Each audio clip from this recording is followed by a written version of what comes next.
నమస్కారాలు. ఈరోజు నాతో పాటు ఈ మీడియా సమావేశంలో ఎస్సీ కార్పొరేషన్ ఎగ్జిక్యూటివ్ డైరెక్టర్ శ్రీమతి సత్యవతి గారు, ఎస్సీ కార్పొరేషన్ డైరెక్టర్లు మద్దా మణి గారు, చెల్లు అశోక్ కుమార్ గారు, కొల్లాబత్తుల అప్పారావు గారు పాల్గొంటున్నారు. ఈరోజు ఈ మీడియా సమావేశం నిర్వహించడానికి ముఖ్య ఉద్దేశం ఏంటంటే, కూటమి ప్రభుత్వం ఏర్పడిన తర్వాత గత వైఎస్ఆర్ కాంగ్రెస్ పార్టీ పరిపాలనలో 5 సంవత్సరాల పాటు ఎస్సీ కార్పొరేషన్ని పూర్తిగా నిర్వీర్యం చేసినటువంటి పరిస్థితి గతంలో ఉంది. కూటమి ప్రభుత్వం ఎన్నికల ప్రచారంలో ఇచ్చినటువంటి హామీ మేరకు దళిత సమాజం నుంచి ఉన్నటువంటి డిమాండ్ని దృష్టిలో పెట్టుకొని ఖచ్చితంగా ఎస్సీ కార్పొరేషన్కి నూతన జవసత్వాలు అందించాలని ఆ రోజు హామీ ఇవ్వడం జరిగింది. హామీ ఇచ్చిన దానికి అనుగుణంగా అధికారంలోకి వచ్చిన అనతి కాలంలోనే ఇంటీరియం బడ్జెట్లోనే ఎస్సీ కార్పొరేషన్కి కొత్త జవసత్వాలు ఇచ్చే విధంగా దాదాపు 340 కోట్ల రూపాయల నిధుల్ని ఎస్సీ కార్పొరేషన్ కోసం కేటాయించడం జరిగింది. ఆ నిధులతోటి ఈరోజు ఎస్సీ యువతకి ముఖ్యంగా లోన్లు అందించి తద్వారా ఎకనామిక్ సపోర్ట్ యాక్టివిటీస్ చేపట్టడానికి ఎస్సీ కార్పొరేషన్ తరఫున చర్యలు తీసుకుంటూ ఉన్నాం. సో ఈ క్రమంలో ఎస్సీ కార్పొరేషన్ నుంచి ఈరోజు ఏదైతే ఆర్థిక అక్షరాస్యత అలాగే వ్యాపారవేత్తలుగా ఎస్సీ యువతని మార్చే విధంగా ఏదైతే గౌరవ ముఖ్యమంత్రి వర్యులు చంద్రబాబు నాయుడు గారు, గౌరవ ఉప ముఖ్యమంత్రి వర్యులు శ్రీ పవన్ కళ్యాణ్ గారు నేతృత్వంలో 2047 కల్లా ప్రతి ఇంటి నుంచి ఒక వ్యాపారవేత్త ఉండాలనే లక్ష్యంతో ఈరోజు కూటమి ప్రభుత్వం పనిచేస్తూ ఉంది. సో ఆ క్రమంలో ఎస్సీ కార్పొరేషన్ ద్వారా ఎస్సీ యువతని ముఖ్యంగా మాల యువతని వ్యాపారవేత్తలుగా మార్చే క్రమంలో ఎస్సీ కార్పొరేషన్ నుంచి పలు చర్యలు తీసుకుంటా ఉన్నాం. దాంట్లో ప్రాథమికంగా ముందు రాబోయే ఒక నెల రోజుల్లోనే ప్రతి జిల్లాలో అవేర్నెస్ కార్యక్రమాలు, అవగాహన కార్యక్రమాలు చేపట్టబోతా ఉన్నాం.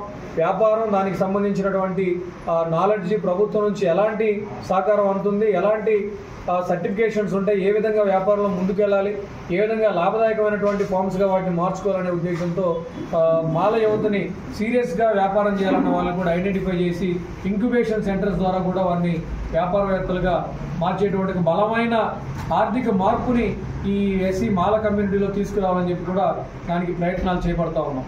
సో ఏదైతే గత ప్రభుత్వం పూర్తిగా ఎస్సీల సంక్షేమం పట్ల, ఎస్సీల ఆర్థిక అభివృద్ధి పట్ల నిర్లక్ష్యం వహించిందో దానికి మారుగా ఈరోజు కూటమి ప్రభుత్వం దానికి బలమైనటువంటి చర్యలు తీసుకుంటా ఉంది.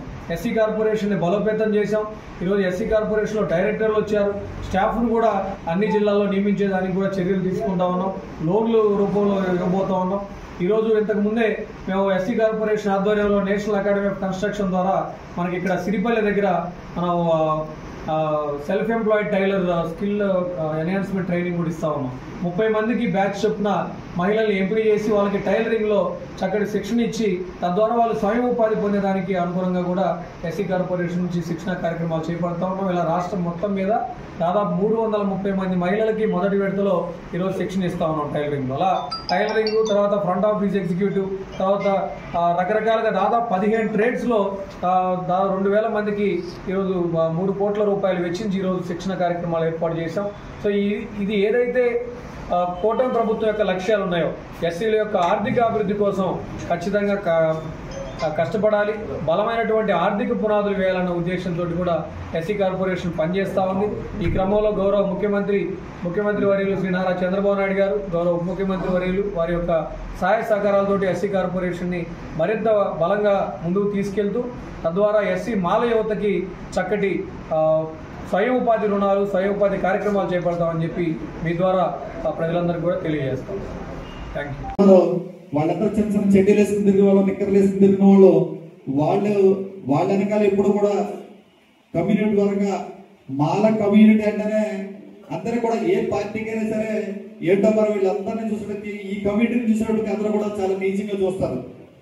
మిగతా కమ్యూనిటీ ఎవరైనా సరే పక్కన పెట్టుకుంటారు. ఈ మాల కమ్యూనిటీ అంటేనే వీళ్ళకి ఎదుగుతుంది. కానీ ఏంటంటే పార్టీ పరంగా ఏదో పార్టీలో ఎవరు అవసరం కోసం ఆ పార్టీలో ఉన్నా కానీ ఏదైనా వచ్చేటికి కులపరంగా మీ అందరూ కూడా మీ పెద్దల వారు కలిగి ఉంటామని మరి ఈ సభాముఖం తెలియజేసుకుంటూ ఈ యొక్క కార్పొరేషన్ నిధులు అందరూ కూడా వర్తింపజేయాలనే ఉద్దేశంతో మరి నిధులు పెంచుతారని చైర్మన్ గారికి సభాముఖంగా తెలియజేసుకుంటూ మరి తప్పనిసరిగా ఈ ఎలిగేషన్ ఎప్పుడైతే ఈ కార్పొరేషన్ వాళ్ళు ఈ నియోజకవర్గానికి ఈ అంబేద్కర్ కోనసీమ జిల్లాలో దళితులు ఎక్కువ ఉంటారు కనుక మాల సామాజిక వర్గం ఎక్కువ ఉంటుంది కనుక మీరు కంపల్సరీ లోన్లు పెంచుతారని ఆశిస్తూ ఈ ఎన్ఎఫ్సిసి కూడా గత ప్రభుత్వంలో ఏదైతే కేంద్ర ప్రభుత్వానికి బకాయిలు ఉన్నదో కట్టవలసింది రాష్ట్ర ప్రభుత్వం తరఫున కట్టలేదు కనుక ఆ ఎన్ఎఫ్సిసి ఆగిపోయింది కనుక లాస్ట్ టైం మరి మాదేవి కార్పొరేషన్ 2 కార్పొరేషన్ కూడా గత నెల క్రితం మీటింగ్ పెట్టడం జరిగింది. మరి దానికి మరి ప్రిన్సిపల్ సెక్రటరీ గారు నాయక్ గారు కూడా రావడం జరిగింది. అందరూ కూడా డైరెక్టర్లు అందరూ కూడా వారి యొక్క మనసులో ఉన్న భావాలని కూడా వ్యక్తపరచడం జరిగింది. ఆ రోజున చైర్మన్ గారు ఎన్ఎఫ్సిసి వాళ్ళతో కూడా డైరెక్ట్ గా మాట్లాడడం జరిగింది. ఎందుకంటే వీడియో కాన్ఫరెన్స్ లో అందరూ మాట్లాడడం జరిగింది. వాళ్ళు ఏమన్నారంటే గత బకాయిలు ఏదైతే ఉన్నాయో ఆ బకాయిలు ఫిల్ చేస్తారు కానీ కొత్త లోన్లు ఎందుకంటే ఒక ఆంధ్రప్రదేశ్ కి చెందిందే కాదు మొత్తం దేశం అంతా కూడా ఒకే పాలసీ ఉంది కనుక మేము అలాగే ఇవ్వలేమని చెప్పడం మేము విన్నాం స్వయంగా. బట్ తప్పనిసరిగా కూడా మా అందరికి కూడా ఎన్ఎఫ్సిసి లోన్లు ఇవ్వాలి. అలాగే ఇంకో ముఖ్య విషయం ఏంటంటే మీరు ఎప్పుడైతే ఇన్నోవాలు తీసుకున్నారో గతంలో కార్లు తీసుకున్న వాళ్ళందరూ కూడా ఈ కరోనా రావడం వల్ల చాలా మంది లోన్లు కట్టలేకపోయారు. ఎందుకంటే అందరూ కూడా పేద ప్రజలే. మరి ఈ లోన్లు 1 టైం సెటిల్మెంట్ చేసి వాళ్ళకి రుణమాఫీ చేస్తే చాలా సంతోషం. లేదంటే 1 టైం సెటిల్మెంట్ పెట్టి దాన్ని ఏదో ప్రజలకి మేలు చేయాలి. దళితులు కూడా ఎన్డీఏ కూటమికి అత్యధికంగా ఓట్లేశారు. ఎందుకంటే గత ప్రభుత్వంలో జగన్మోహన్ రెడ్డి 27 పథకాలు రద్దు చేశాడు. గత ఉమ్మడి ఆంధ్రప్రదేశ్ లో 22 మంది ముఖ్యమంత్రులు పరిపాలించాడు. కానీ ఏ ముఖ్యమంత్రి చేయని విధంగా దళితులకు పుట్టబుట్టిన నాయకుడు జగన్మోహన్ రెడ్డి. ఇక్కడ పార్టీల్లో ఉన్న వ్యక్తులు ఎవరైనా బాధపడతారు కానీ 22 మంది ముఖ్యమంత్రులు పనిచేస్తే ఏ ముఖ్యమంత్రి కూడా దళితుల జోలికి రాలేదు. మరి అనేకమైన సప్లాన్ నిధులను కానీ లేకపోతే ఈ కార్పొరేషన్లో నిధులు చేస్తారు. 27 కార్పొరేషన్లు ఉన్నాయి. అలాగే అంబేద్కర్ విదేశీ విద్య మనం తల్లిదండ్రుల తర్వాత పూజించేది బాబాసాహెబ్ అంబేద్కర్ని. అటువంటి మహాత్ముడు పేర్లు కూడా మార్చేసి జగనన్న విద్యాదేవనని పెట్టుకున్నాడు. ఇవన్నీ కూడా అతను ప్రతిఫలం ఈ రోజు అనుభవించాడు. అందుగురించి దయచేసి చైర్మన్ గారు చెప్పేది ఏంటంటే మేము 15 మంది డైరెక్టర్లు ఉన్నాం మాల కార్పొరేషన్ నుంచి.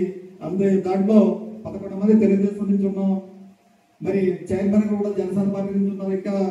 ఇంకొకరు జనసేన నుంచి ఒక ఆయన బీజేపీ నుంచి ఉన్నారు. మీ అందరూ కూడా చైర్మన్ గారు సపోర్ట్ గా ఉంటాం. ఎందుకంటే ఆయన యొక్క మాట్లాడే విధానం కానీ ఆయన చేసే పనులు కానీ పారదర్శకత ఉంది. ఎంతో గర్వంగా మా చైర్మన్ గారు అని చెప్పుకునే విధంగా ఆయన ప్రవర్తిస్తారు. ఆయనకి ఎప్పుడు కూడా ఈ 2 సంవత్సరంలో ఆయన ఏ కార్యక్రమం చేసినా కులపరంగా మేము జాతి కోసం చేస్తారు కనుక ఆయనకి మేము ఎప్పుడు కూడా ఎల్లవల్ల సపోర్ట్ కొట్టమని తెలియపరుచుకుంటూ ఈ అవకాశం కల్పించిన మరి ఇక్కడ ఈ కార్యక్రమం నిజంగా కూడా మనకి ఇక్కడ ఈడీ ఆఫీస్ లేదు. నిన్న కాకినాడ రివ్యూ జరిగింది. ఈడీ ఆఫీస్ లేకపోయినా ఇంకా డివైడ్ చేయలేదు కనుక కంపల్సరీ అమలాపురంలో మరి జిల్లాలనేది తిరుగుకుంటూ వస్తున్నారు. చాలా జిల్లాలు అయిపోయినాయి. ఇంకా లాస్ట్ 2-3 జిల్లాలు ఉన్నాయి. ఈ అంబేద్కర్ కోనసీమ జిల్లా తప్పనిసరిగా పెట్టాలని చెప్పి పెట్టడం జరిగింది.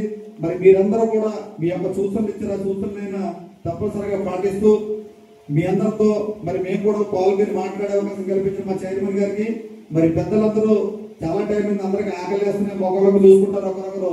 మరి ఇంకో 10 నిమిషాలు ముగిస్తాం. మీ అందరికి కూడా నా హృదయపూర్వక జై భీమ్ తెలియజేసుకుంటూ సెలవు తీసుకుంటాం.